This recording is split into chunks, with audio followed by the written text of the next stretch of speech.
Good morning and welcome back to Ducks Morning Brew. Thursday morning edition, pre-game edition. The Ducks head to Columbus tonight for the Sonny Milano Revenge Tour as they take on the Blue Jackets on the road. The third road game of a 5-game road trip this week. The Ducks obviously lost the first game of the week in the shootout against Washington and beat Buffalo the other night with Trevor Zegras', I guess they're calling it the Flying Z now. I think that's what won the Ducks poll of what they should call the goal. Milano's getting a bit slighted there.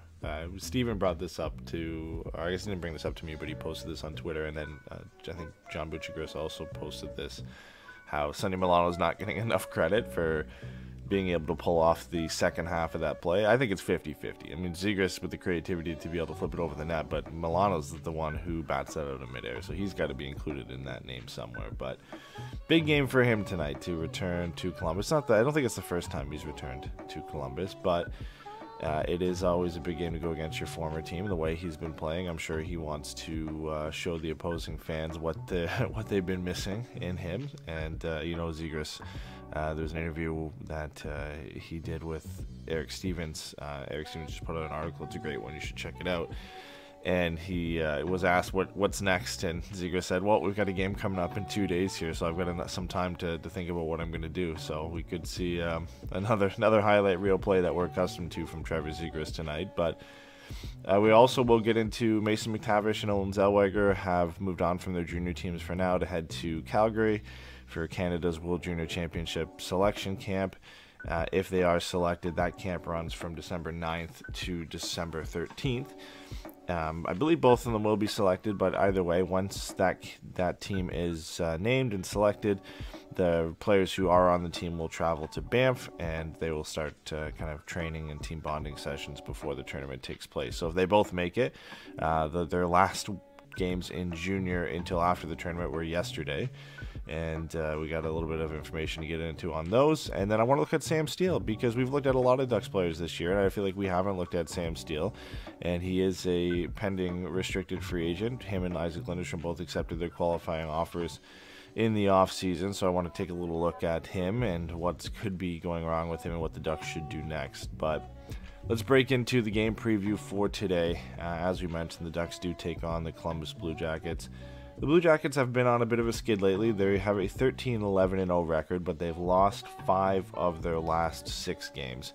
They've been outscored, I think, 27-16 in those last 6 games as well. Allowed 4.5 goals per game over that stretch. They already are ranked 25th in the league in goals against average and 11th in goals per game, so they've been getting by on some of these high-scoring affairs, but lately the goal scoring hasn't matched the amount of pucks that they're allowing in their back of the net. I would assume Elvis Merzlikins gets the net tonight. He's gotten the net for most of the Blue Jackets games this season. He has 15 starts so far. Korpisalo's had a few, and then they have another goal, I think, Daniil Tarasov, who's had a couple starts as well. But I would assume it's probably Gibson versus Merzlikins tonight in Columbus, and it's a game just like the Sabres game that I think is a must-win for the Ducks. I know the Blue Jackets record would say that they are a middle-of-the-pack team, and it should be a tougher game than it is, but I think they're finally starting to fall a little bit back to earth for what was expected of them at the beginning of the season, which is what was expected of Anaheim, to be honest, to be a bottom 5 team in this league. Their leading offensive scores have cooled down a little bit. Boone Jenner, Oliver Bjorkstrand, and Jakub Voracek have all had pretty good seasons so far, but they're starting to slow down a little bit. And Max Domi has come back and has looked a little bit better. He's got 11 points in 14 games, so they do have some weapons that can hurt you. But I think, in the grand scheme of things, the defense and goaltending has been their issue this year, and we know that the Ducks have thrived in some of these high-scoring games, so I don't think that's the type of game that the Blue Jackets are going to want to get into, especially with the way the Ducks are playing and the way that that Zegras line is playing right now. But from what it looks like, and the way I haven't watched too many Blue Jackets games this year, but there's going to be a lot of space for not only Zegras and Milano and Raquel to make things happen, but the rest of the Ducks forwards as well. Ryan Getzlaf likely will miss this game, I believe. He will miss this game. He's been placed on the IR, so he won't be able to eligible to play in this game. Adam Henrique, haven't heard any update on him. I would imagine that he's not able to go, but once we get some practice updates from Eric Stevens, hopefully this morning, we'll get a better picture of that. But it would be nice to see him back in the lineup as well. But an important game for the Ducks in the sense that you want to continue this road trip strong. You won the first game that you should win against the Sabres. This is the second one here. And then the other two to end the week against Pittsburgh and St. Louis are some tougher games against some well-rounded, more competitive opponents in the league. So those will be tough ones. I think you want to head into that game on Pittsburgh on a high with a 2-game winning streak and really come into that game strong. So big one in that sense for the Ducks tonight. But let's move on to the news about McTavish and Zellweger. So as I mentioned in the preview, Mason McTavish and Olen Zellweger are off to Calgary for Canada's selection camp for the World Junior Championship. We talked about this a few episodes ago when they were named to that roster. Mason McTavish is as close to a lock, I think, as you can get.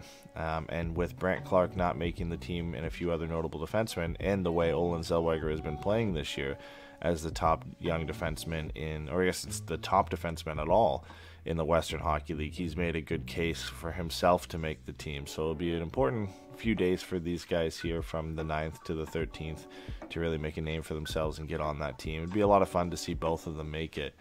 But as you can see, the clip that's playing in the background here, Mason McTavish might have gotten himself into some hot water right before the tournament here, and that could impact him playing for Team Canada. So this hit that you see was in last night's game for the Peterborough Petes against the Ottawa 67s, very, very late in the game.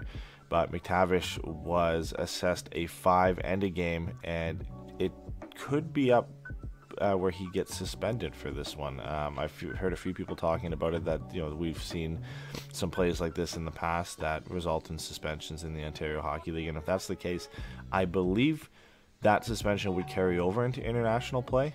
And he would miss time. I'm not exactly sure how it works. I've been trying to dig into that a little deeper on whether if he's suspended he can't play in the tournament at all, or if that suspension just carries over into international play. But either way, the consensus seems to be that if he is suspended, it will impact his play for Team Canada in some way.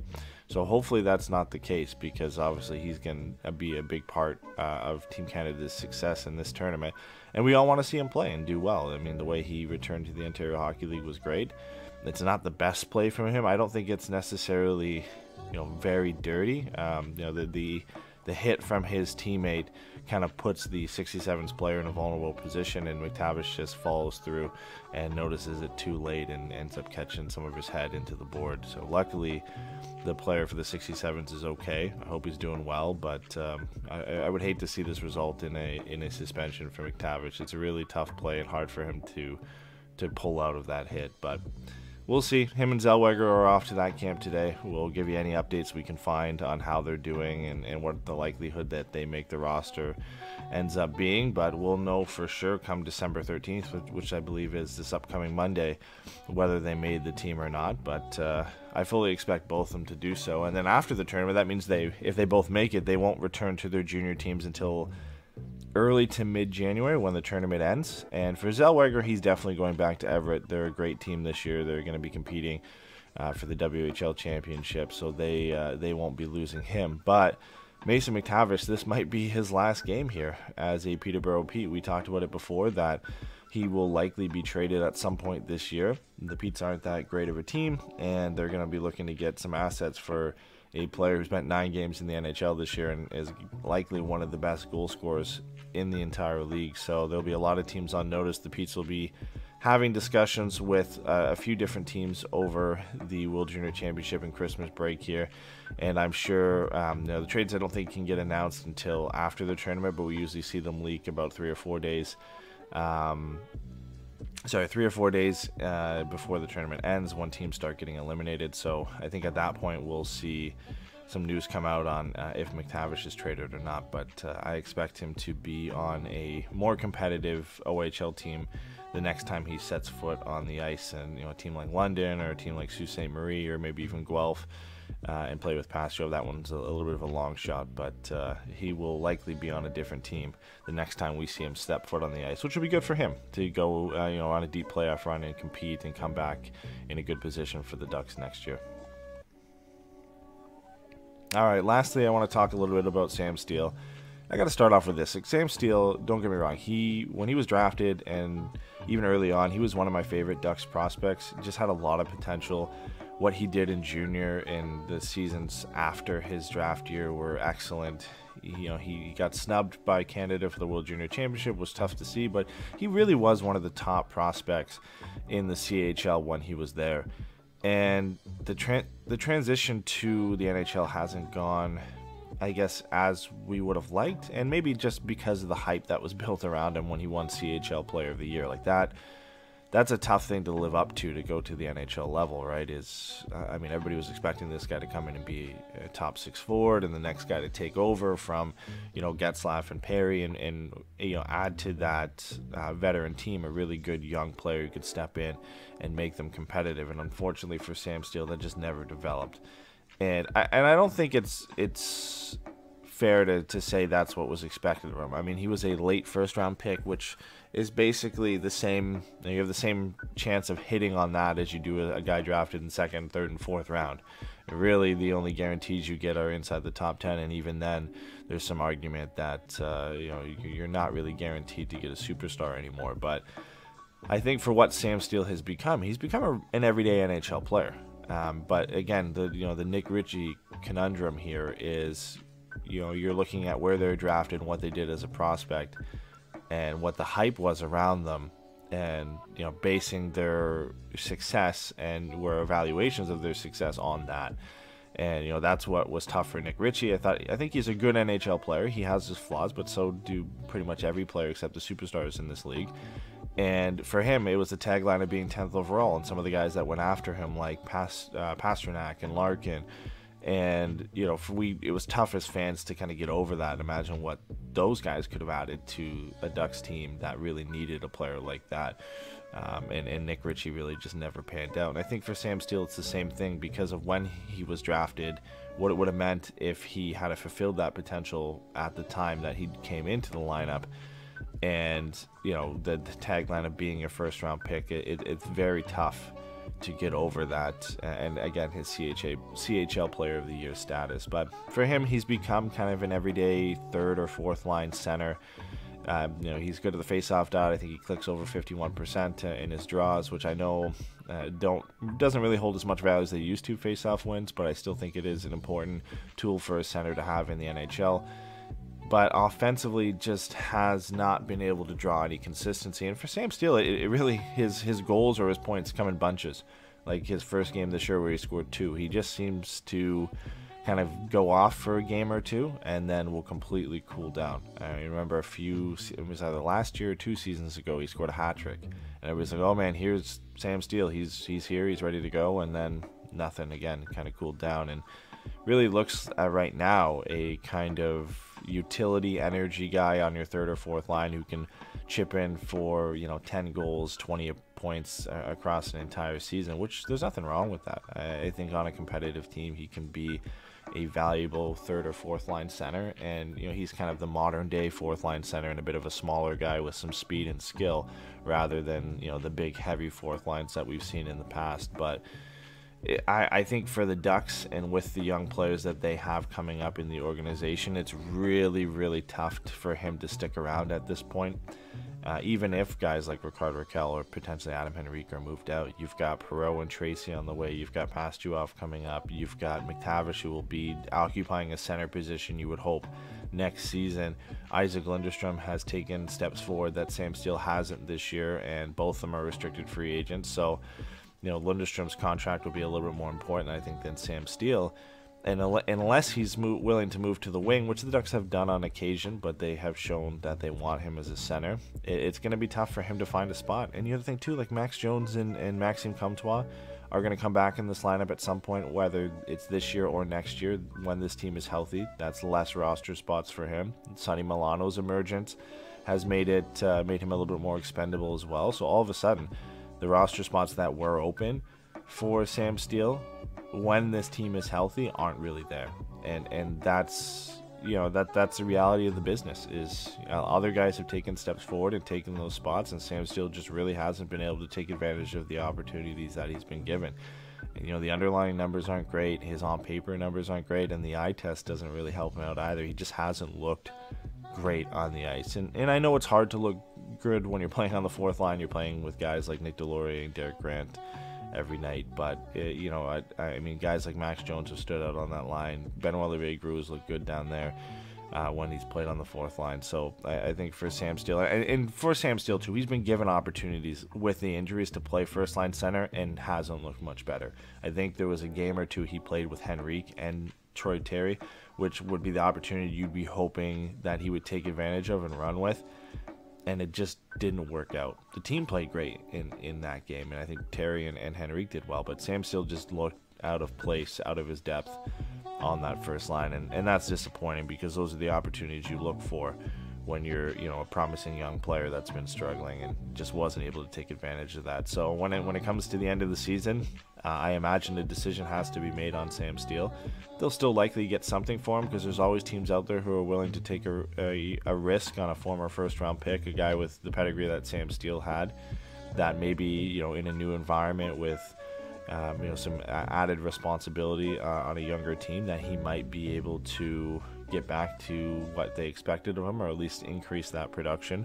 But unfortunately, I don't think anymore that that's going to be with Anaheim. So I love Sam Steele, I really do. I just think the way he's played so far, there's too many guys that have taken steps forward for him to really have a solidified place on this roster.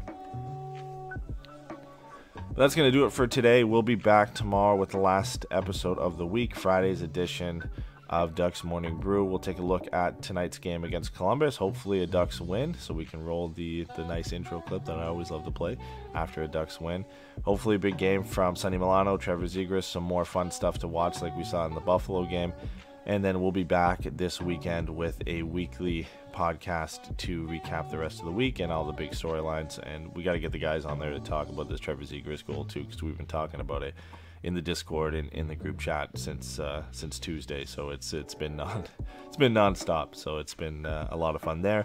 And as I mentioned on yesterday's Ducks Morning Brew, we do have a watch party coming up on Sunday for the game against the St. Louis Blues. It will be at Lamppost Pizza in Yorba Linda, and check our social media for all the details. It'll be, I think we're aiming to be there for 3:30 p.m. Pacific time, so just a half an hour before puck drop.